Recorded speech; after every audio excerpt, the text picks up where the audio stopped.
Gucci is one of the most recognizable fashion brands in the world. You know the logo, the stripes, the double G's. But behind the luxury, the logos, and the star-studded runways, there's a story of incredible ambition, bitter family drama, betrayal, even murder. This isn't just about fashion. It's a saga that could rival any Hollywood blockbuster. So, how did a small luggage shop in Florence become a global empire that has defined and redefined style for over a century? This is the complete story of Gucci. Our story begins with one man, Guccio Gucci, born in Florence, Italy, in 1881. As a young man, he left his hometown to find work, landing a job as a bellhop at the glamorous Savoy Hotel in London. It was there, carrying the suitcases of the world's elite, that he had a revelation. He saw firsthand how the wealthy and powerful were defined by their luggage. It wasn't just for carrying things. It was a statement of status, of taste, of who you were. This observation stuck with him. Inspired, Guccio returned to his beloved Florence and, in 1921, opened his own small leather goods shop. He combined the sophisticated aesthetics he'd seen in London with the unmatched craftsmanship of local Tuscan artisans. He wasn't just making bags. He was creating works of art, built to last for a clientele that appreciated true quality.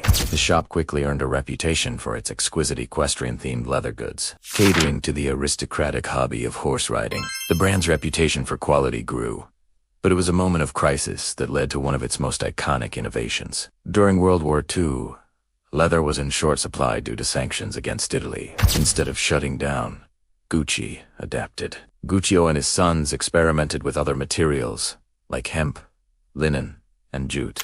But their most brilliant solution came from Japan.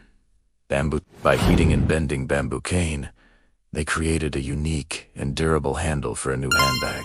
The bamboo bag, born out of necessity, became an instant classic and a symbol of Gucci's ingenuity. Following the war, the brand continued to build its signature identity. Guccio's sons Aldo, Vasco, and Rodolfo joined the business, each bringing their own vision. They introduced the iconic green-red-green web stripe, inspired by the traditional saddle girth on a horse. And then came the Horsebit loafer, a shoe decorated with a miniature horse's bit. These elements weren't just designs. They were symbols that told a story of heritage, luxury, and sophistication. Gucci was no longer just a name. It was a look. By the 1950s and 60s, Gucci had officially gone international, and Hollywood had fallen in love.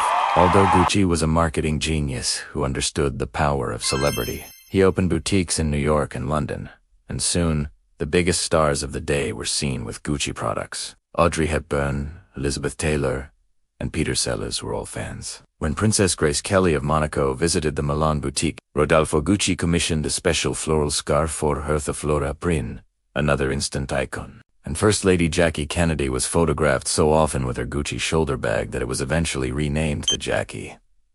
Gucci wasn't just a brand, it was the epitome of jet-set glamour. But after Guccio Gucci's death in 1953, the family that built the empire began to tear it apart. His sons inherited the business, and with shared power came fierce rivalries. The brothers fought constantly over the company's direction. Aldo, based in New York, wanted to expand aggressively, while Rodolfo, in Milan, was more conservative. The family disputes spiraled out of control, leading to public lawsuits, accusations of tax evasion, and bitter personal conflicts that played out in the headlines. By the 1980s, the constant infighting had taken its toll. The brand became overexposed, licensing its name to countless cheap products, from keychains to coffee mugs. The once exclusive luxury house was losing its luster, and its image was severely tarnished.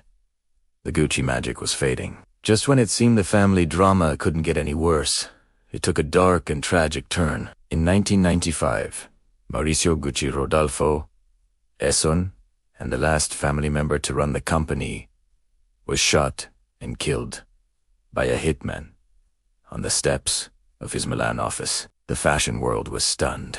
The investigation that followed was like something out of a crime novel, uncovering a shocking plot. The mastermind behind the murder was none other than Mauricio's ex-wife, Patricia Reggiani, dubbed the Black Widow by the press. She was convicted of hiring the killer, driven by jealousy and resentment after their bitter divorce. The Gucci name was everywhere again, but for all the wrong reasons. It was the grim, final chapter of the family's control over the brand they had created. While the Gucci family saga was ending in tragedy, a creative rebirth was just beginning. The company, now owned by investors, needed a visionary to save it. They found one in a relatively unknown American designer named Tom Ford.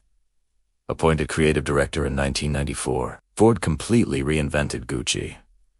He threw out the old, tired image and replaced it with something new, daring, and incredibly sexy. His collections were provocative, glamorous, and unapologetically bold. Sleek velvet suits, low-slung trousers, and daring cutouts brought a dangerous allure back to the brand. Ford didn't just design clothes, he created a whole universe of modern luxury. Under his direction, Gucci became the hottest, most talked-about fashion brand in the world, with sales skyrocketing.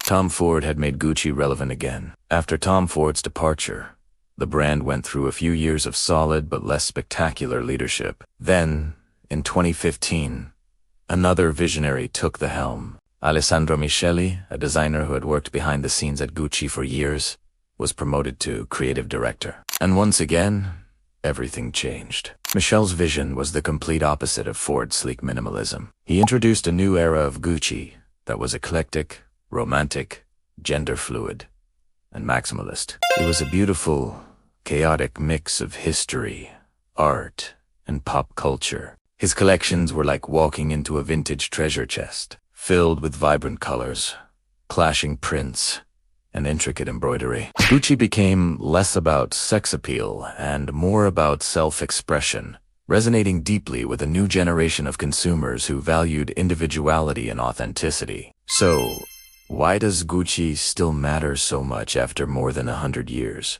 Because the brand's story is one of constant evil. It's a testament to resilience. Gucci has survived world wars, family feuds, a tarnished reputation, and even murder. It has swung from classic craftsmanship to mass-market mediocrity, from provocative sex appeal to quirky artistic maximalism. Each time it seemed to be fading away, it reinvented itself, capturing the spirit of a new era while still honoring its rich heritage.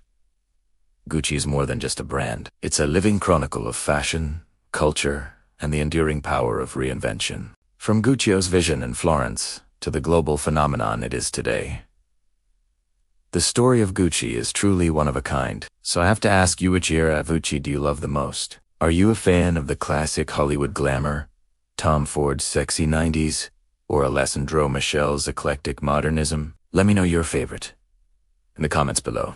And if you enjoy deep dives into fashion history and luxury brand stories like this one, make sure to subscribe and hit that notification bell so you don't miss the next video. Thanks for watching.